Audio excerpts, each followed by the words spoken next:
Hello, मैं सुभाष पारिक आप सभी का मेरे फिजिक्स वर चैनल पे स्वागत करता हूँ।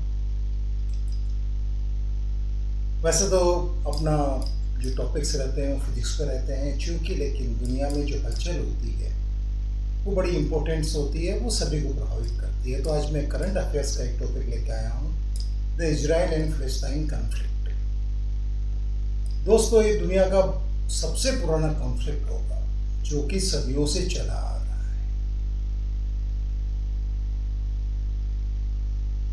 अगर एक पुरानी बात करें तो एक जमाना था जब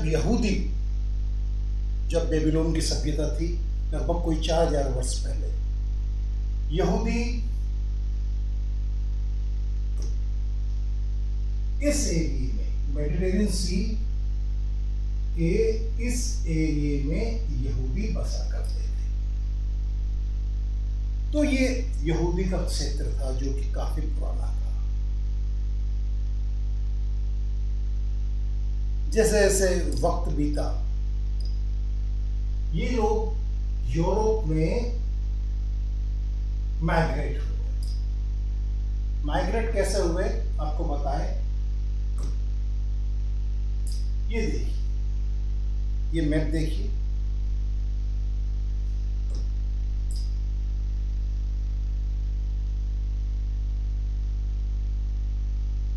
ये आपका उस एरिया है, दिस इज द मेडिटेरेनियन सी, और ये आपका एरिया है जो कि पहले यहूदियों के लिए जाना जाता था। इसमें कुछ इजराइल का पार्ट भी था, ये मान लीजिए। आदिकाल में ये एरिया था। धीरे धीरे यहूदी लोग यहां से माइग्रेट होके यूरोप में माइग्रेट हो गए।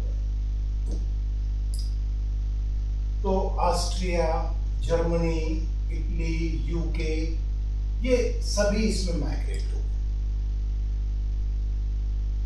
और इन्होंने अपने एक अच्छा खासा वहां पे प्रभाव छोड़ दिया। जब 1930 में जर्मनी में नाजी पार्टी यानी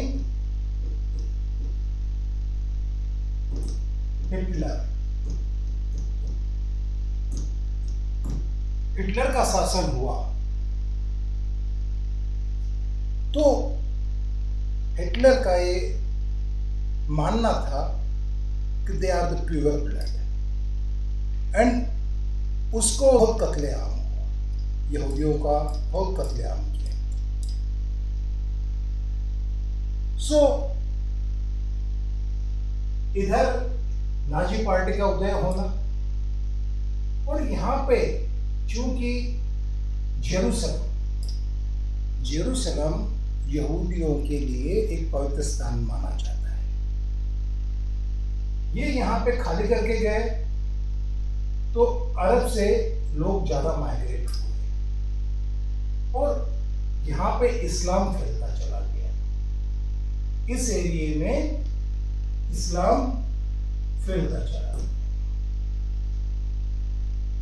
जब अरब में, ईरान में, ये सारा एरिया, सऊदी अरब, ये सारा, ये इस्लामिक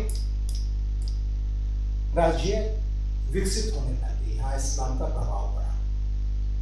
बट नेचर, तो इन लोगों को लगा, जब नाजी ने वहां से हिटलर ने इनको भगाया और इनको एट द सेम टाइम लगा कि इनका जो पवित्र स्थल है उसको खतरा है, तो ये लोग यहाँ पे वापस माइग्रेट हुए। ये वापस यहाँ पे माइग्रेट हुए। 1930 में माइग्रेशन चालू हुआ। उसके पहले ब्रिटिश कॉलोनी 1917 में यहाँ पे ब्रिटिशर्स ने राज कर लिया। 1917 में यहाँ पे ब्रिटिशर्स आ गए थे, तो उसके इनके वापस आने के इनके बीच में कॉन्फ्लिक्ट, अरब, क्योंकि ये थे जो यहाँ के जो रहने वाले बासिंदे थे और जो वापस लौट के आए जूज, इनके बीच में कॉन्फ्लिक्ट होने लगे। 1920 में भी कॉन्फ्लिक्ट हुआ है, 1930 के बाद में लगातार कॉन्फ्लिक्ट हुए। ये कॉन्फ्लिक्ट चलते रहे, आखिर इनका मामला 1948 में यूएनओ पहुंचा। इनकी लड़ाइयां बंद नहीं हो रही थी, अरब की और यहूदियों की, या क्योंकि जब उसमें इजराइल अस्तित्व में नहीं आया था तो उनकी लड़ाइयां बंद नहीं हो रही थी। तो 1948 में ब्रिटेन ने एक प्रपोजल रखा यूएन काउंसिल में, और 1948 में इजराइल का अस्तित्व में आना हुआ। इजराइल देश को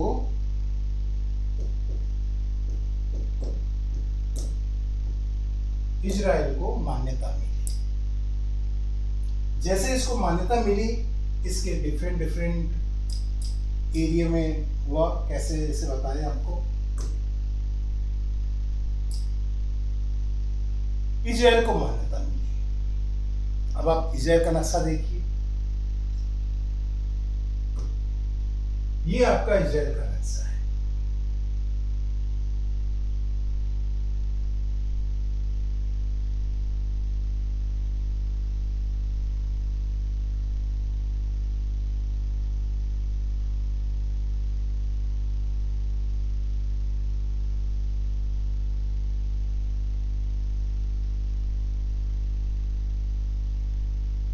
ये इसकी डाइल्यूट, ये बॉर्डर बड़ी क्लियर नहीं है, डाइल्यूटेड बॉर्डर्स है।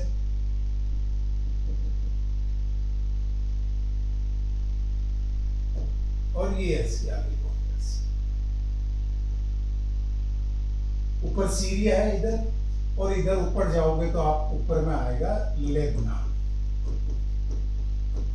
उसके ऊपर जाओगे तो आपका टर्की।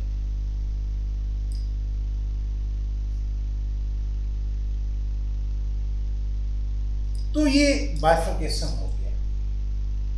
बाइफर्केशन हुआ, बाइफर्केशन के तुरंत बाद 1948 में 3 देशों ने इजराइल पे हमला कर दिया। 3 नहीं 4 देश थे उस समय। उसमें ये इजिप्ट, जिसको भी मिस्र कहते हैं, जॉर्डन, सीरिया,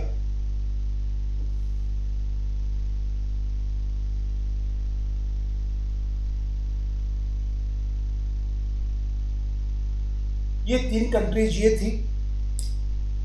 और चौथी कंट्री थी इसमें इराक। सीरिया इधर जाओगे आप आगे तो इराक आ जाएगा। इराक, ये 4 कंट्रीज ने इस पे हमला कर दिया। 4 कंट्रीज ने हमला किया, क्योंकि इजराइल को उस समय ब्रिटिश फोर्सेज का सहारा था।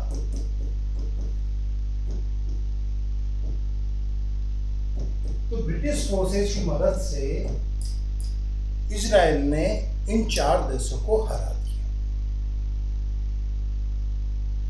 एक से बात टेक्निक ज़्यादा थी, टेक्नोलॉजी का एडवांस था, मिलिट्री एडवांसमेंट था, तो इसने इन 4 देशों को हरा दिया। यदि हम ये चीज़ें नक्शे में देखें तो इससे एक बेहतर नक्शा आप देख सकते हैं। ये देखिए, ये नक्शा देखिए,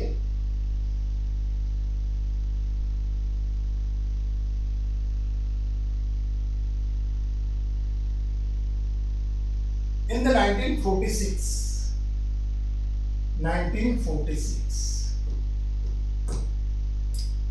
ये फिलिस्तीन, ये बाइफर्केशन कुछ नहीं था। यहाँ पे जो पब्लिक रहती थी वो सारी मोर और लेस से जूज और फिलिस्तीन कंबाइंड रहती थी।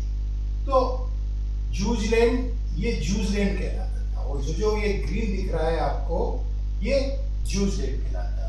नो नेशन ऑफ द फिलिस्तीन had ever existed. Jews were are indigenous to this land. By 1920, it was recognized as the Jewish homeland. 1920 तक इसको जूज होमलैंड यानी कि आपके यहूदियों का स्थान माना जाता था under the international law.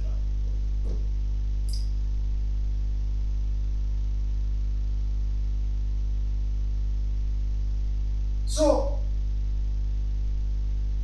it was a merely land owned by the Jews, and 50% of the public of the land was the Jews या यहूदी थी 50%. ये 1946 का सीन है.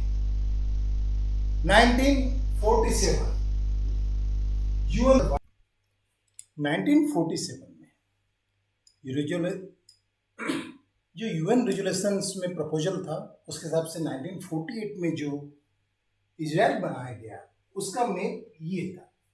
आप ये देखिए वाइट वाला portion, this one, then this portion, then this portion.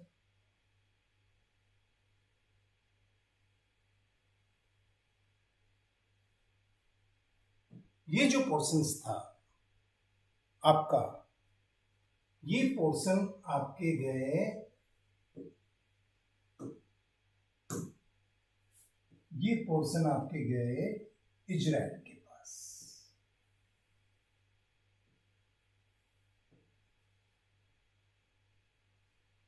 और जो ग्रीन पोर्शन दिख रहा है वो फिलिस्तीन कहलाया. लेकिन 1948 में जब ये रेजोल्यूशन अडॉप्ट हो गया और इसको मान्यता मिल गई इजराइल को, यूएसए ने दे दी, यूरोपियन कंट्रीज ने दे दी, तो जो इसकी 3 कंट्रीज थी नेबरहुड, कौन कौन सी कंट्रीज थी? 4 कंट्रीज थी. वो थी आपकी 4 कंट्रीज थी Jordan, Syria, Egypt and Iraq. इन चारों ने इस पे हमला कर दिया. क्योंकि इजराइल को उस समय ब्रिटिश फोर्सेज का सपोर्ट था, इनके पास टेक्नोलॉजिकल एडवांसमेंट काफी था और डिफेंस एडवांसमेंट भी काफी था. लिहाजा इजराइल ने with help of the UK and other countries, European countries, इन चारों कंट्रीज को हरा दिया. तो 1948 में ये इसको मान्यता मिली. ठीक है, लेकिन इनके कॉन्फ्लिक्ट चलते गए. 1967 में एक बार फिर 3 कंट्रीज, इस बार थी आपकी 3 कंट्रीज, कौन कौन सी थी? Egypt, Syria and Jordan. In 3 countries ने फिर अटैक कर दिया. अब तक इजराइल अपने आप को बहुत डेवलप कर चुका था और इसका डिफेंस काफी मजबूत कर चुका था. तो इस युद्ध में क्या हुआ? जो इजराइल ने, ये कहलाता है आपका वेस्ट बैंक, ये कहलाता है आपका वेस्ट बैंक. ये आपकी थी गोलान हाइट्स.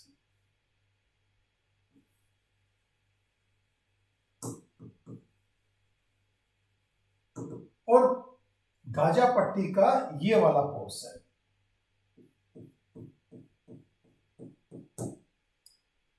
6 दिन के वार में इजराइल ने इन तीनों फोर्सेज को हरा दिया तथा इसके जो ये थे Golan Heights, West Bank up to Jerusalem को भी इसने अपने कब्जे में ले लिया, जो कि पहले यूएन के निगरानी में था। और ये गाजा पट्टी है। ये गाजा पट्टी जो ये यहाँ से लेके यहाँ तक थी, इस गाजा पट्टी का केवल इतना सा अस्तित्व रह गया। तो ये आज की डेट में गाजा पट्टी ये है, दिस इत्तसी है जहां से कि अभी अटैक हुआ है। ये गाजा पट्टी है एंड ये आपका फिलिस्तीन है, यहाँ पे जेरूसलम है। सो जो अभी अटैक हुआ है वो यहां से हुआ है, यहां से ये अटैक हुआ है, ये अटैक इजराइल में हुआ है और सी के रास्ते में भी हुआ है। सो यहां से ये अटैक अभी हुआ है वर्तमान में। लेकिन 1967 में क्या हुआ, इसने काफी कुछ गाजा पट्टी का काफी बड़ा भाग, गोलान हाइट्स और वेस्ट बैंक का काफी बड़ा हिस्सा अपने हथिया लिया, जीत लिया इजराइल ने और अपने देश में मिला लिया। उसके बाद में इनकी झड़पें चलती रही। 2013 में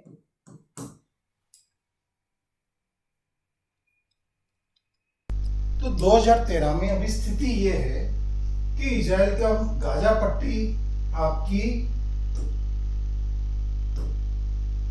पट्टी आपकी जो है वो ये वाली पोर्शन है, जहां पे ब्लू दिख रहा है आपको, डार्क दिख रहा है, दिस इज द गाजा पट्टी। ये आपकी गाजा पट्टी है और ये आपकी सॉफ्ट बॉर्डर है जहां पे आपकी मिक्स कम्युनिटी रहती है।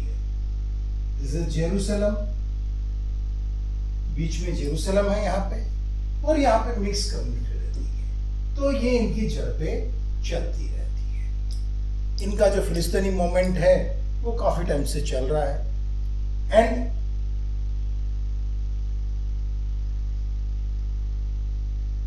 दिस इज ग्रीन पार्ट जो दिख रहा है, इसमें बेसिकली फिलिस्तीन राज कर रहे हैं।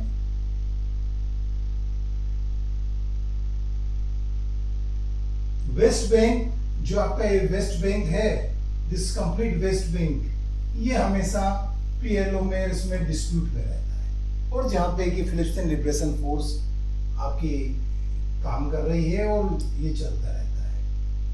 And this Palestinian terrorist group Hamas, वो हमास अभी आपके ये जो गाजा पट्टी है यहाँ पे हमास का रूल है।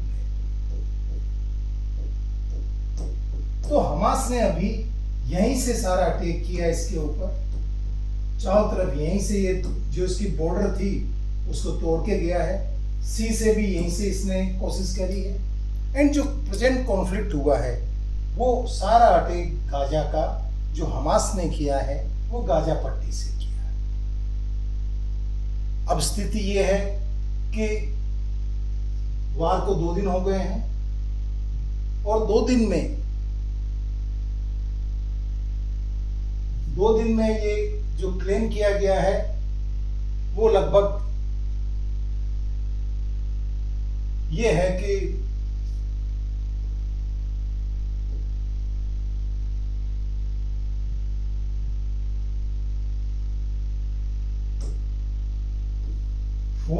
तो आपके इजरायली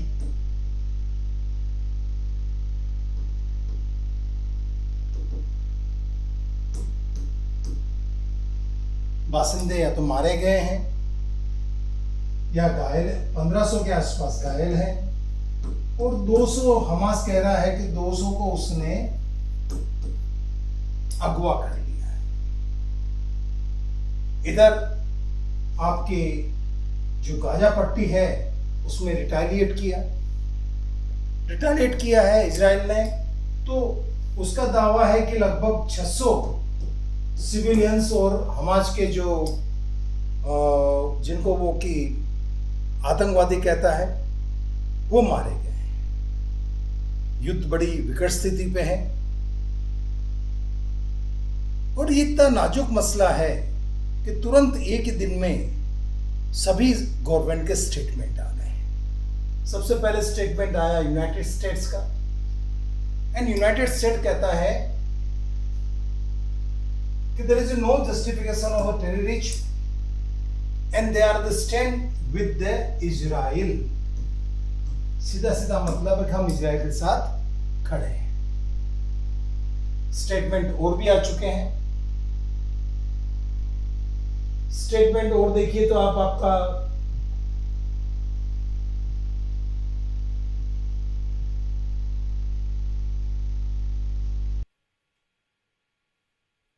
यूनाइटेड नेशन का आया कि शांति बनाने के लिए उसने अपील करी है।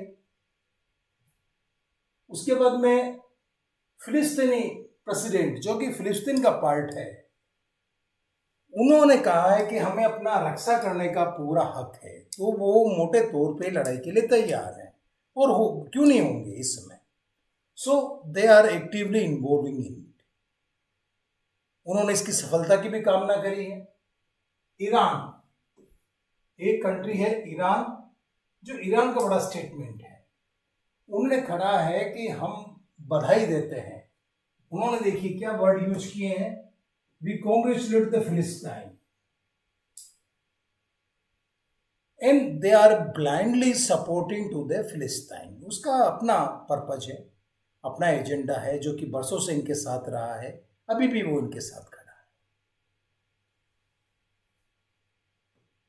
उसके बाद में आपका चाइना का स्टेटमेंट आ गया है। उसने सभी पक्षों से शांति की अपील करी है। सऊदी अरेबिया ने भी शांति की अपील करी है।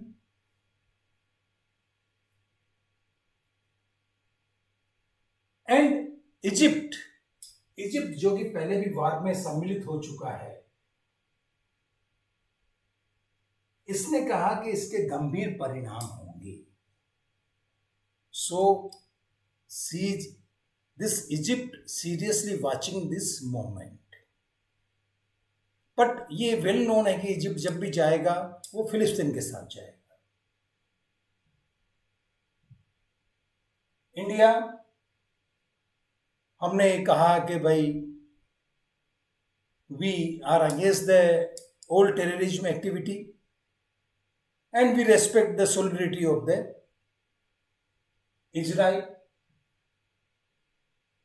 ब्रिटिश फॉरेन मिनिस्ट्री ने उन्होंने इसको कंडेम्ड किया है and they are stand with the Israel. European Union is also with the Israel.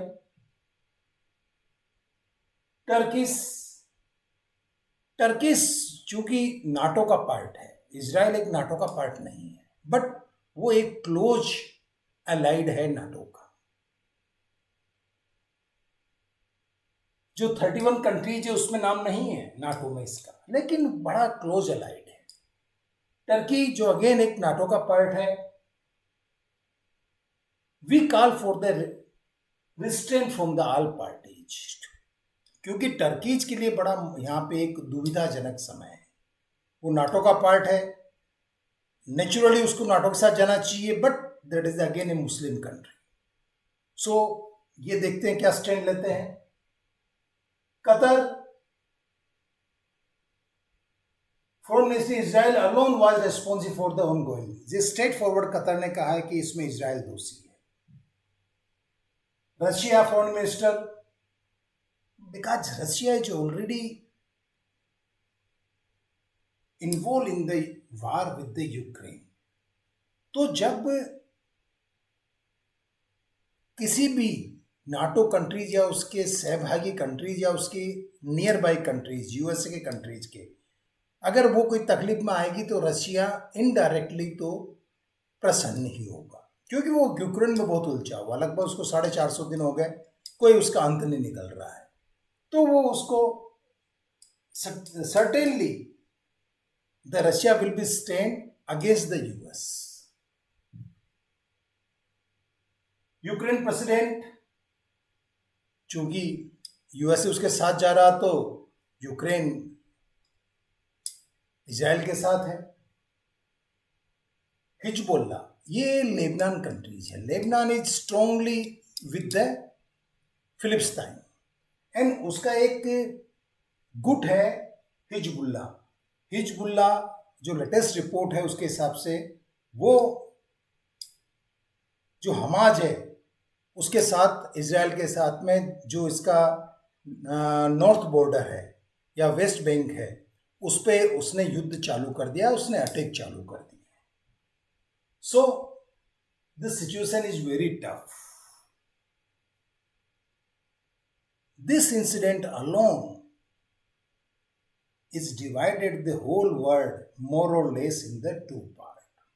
ये एक ध्रुवीकरण की तरफ बढ़ रहा है. अगर ये तुरंत युद्ध बंद नहीं हुआ तो मान के चलना कि एक तरफ रशिया है, एक तरफ टर्की है, चाइना है, इजिप्ट है, ये कंट्रीज है, दूसरी तरफ नाटो है, यूएसए है, चाइना है, यूएसए है, यूके है, कनाडा है, जर्मनी है, फ्रांस है, ये कंट्रीज है. ये कहीं ध्रुवीकरण में फंस के ये युद्ध कहीं महायुद्ध का रूप नहीं ले ले. अरब पूरा का पूरा आपके फिलिस्तीन के साथ है, और जबकि यूरोप और नाटो कंट्रीज सारी की सारी आपकी इजराइल के साथ है. ऐसे में भारत के लिए बड़ी दुविधा है, क्योंकि भारत इजराइल से भी अच्छी मित्रता है, अरब से भी अच्छी मित्रता है, लेकिन ये एक बड़ी दुविधा की घड़ी है. आने वाला वक्त ही बताएगा कि ये युद्ध किस करवट बैठेगा और कहाँ तक जाएगा. ईश्वर नहीं करे कि ये युद्ध फैल जाए और एक महायुद्ध और विश्व युद्ध का रूप ले ले. धन्यवाद. Thank you very much for watching my channel.